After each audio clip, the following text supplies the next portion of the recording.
আমার কোথাও ঘুরতে যেতে খুবই ভালো লাগে। আপনাদের কার কার ভালো লাগে কমেন্টে বলবেন। হ্যালো এভরিওয়ান, আসসালামু আলাইকুম। কি অবস্থা সবার, কেমন আছেন?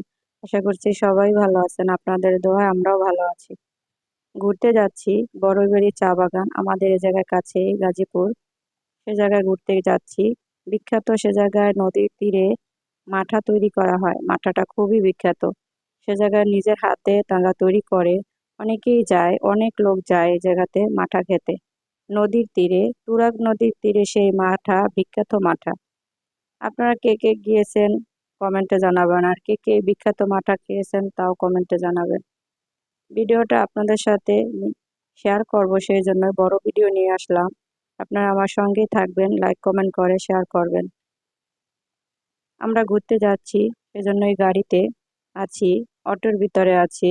অনেক দূর, সেই জায়গাতে দেখুন ধান ক্ষেত, দৃশ্যটা অনেক সুন্দর, তাই আপনাদের সাথে শেয়ার করলাম। তারপর গাড়ি থেকে নেমে একটা ফুল বাগানে, গোলাপ ফুল, সাদা গোলাপ ফুল বাগানে নেমে পড়লাম। দেখছি অনেক লোক ভিডিও করে, ছবি তুলতেছে। ভাবলাম আমরাও কয়েকটা ছবি তুলি, ভিডিও করি, যাতে আপনাদের শেয়ার করে দেখাতে পারি। এই যে দেখুন, আপনাদের সাথে শেয়ার করার জন্য আমি ভিডিওটা করে নিয়েছি। এই যে দেখুন অনেক সুন্দর ফুল, সবাই ছবি তুলে, কেউ ভিডিও করে। তারপরে এই যে সেই জায়গাতে চলে আসলাম, যা আপনার সাথে বলছিলাম, যে বিখ্যাত মাঠা। তারপরে আমাদের সাথে এই যে ভাবি এসেছে, একটা ভাই এসেছে, তারা স্বামী আছে। তারা দুজন স্বামী স্ত্রী, মানে তারা আমাদের সাথে এসেছে। মানুষগুলো খুবই ভালো, তাদের ব্যবহার দুইজনা অনেক ভালো।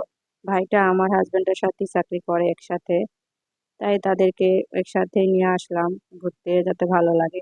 তারপর যে দেখলাম, বলেছিলাম তুরাগ নদী, এটাই হলো তুরাগ নদী।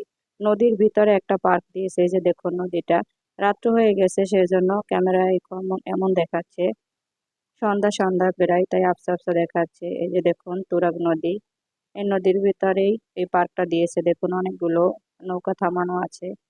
এই যে পার্কটা অনেক সুন্দর, অনেক লোকই ছবি তোলে, ভিডিও করে। পার্কটার ভিতরে ফুচকা, চটপটি, এ টু জেড অনেক কিছুই পাওয়া যায়। তারপর ভাবলাম আমরাও চলে যাই। এই যে পার্কটার ভিতরে দেখুন খুব সুন্দরভাবে ফুল দিয়ে সাজিয়েছে। এই যে বাবুই পাখির বাসা, সবকিছু এ টু জেড দিয়ে সুন্দরভাবে সাজিয়েছে। এই যে ভাই ভাবিটা, তারাও আমাদের সাথে একই সাথে ঘুরতে এসেছি, তাই আমরা চটপটি ফুচকা খাবো সেই জন্য এই যে চেয়ার টেবিল দেওয়া আছে, সেই জায়গাতে ঢুকে পড়লাম। এই যে দেখুন আমার হাজবেন্ড, তারপরে আমার স্বামী আর ভাবি, ভাই ভাবি দুজনই আছে। যেহেতু আমাকে দেখা যাচ্ছে না, কারণ আমি ভিডিও করি, কারণ আমার ক্যামেরাম্যান নাই, আমি নিজেই ক্যামেরাম্যান, নিজেই ভিডিও করি, সেই জন্য আমার চেয়ারটা ফাঁকা পড়ে আছে আর আমি ভিডিও করছি। এই যে ভাবিটা শাড়ি পরে এসেছে, ভাবিকে খুব সুন্দর লাগছে। তারপর আর কি চটপটি ফুচকা অর্ডার দিলাম, তাই ভাবি বসে আছে, চটপটি খাবে, আমার হাজবেন্ড আর ভাই খাবে, আর ফুচকা আমরা দুজন খাবো সেই জন্য। কারণ মেয়েদের বরাবরই ফুচকা পছন্দ সবারই, ছেলেরা একটু কমই খায়, তাই তারা দুজন চটপটি খাবে। এই যে দেখুন লাইট গুলা খুব সুন্দর, চারদিকে খুব ভালোভাবে লাইটিং করেছে। এই যে দেখুন, তারপর নদীর ভিতরে দৃশ্যটা আপনাদের সাথে দেখিয়ে দিলাম। ভিডিওটা আপনাদের কেমন লেগেছে সেটা একটা লাইক করে শেয়ার করে পাশেই থাকবেন, কমেন্টে বলবেন কেমন লেগেছে আপনাদের।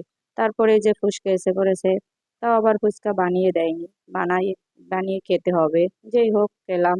ভালো থাকবেন সবাই, আমাদের জন্য দোয়া করবেন।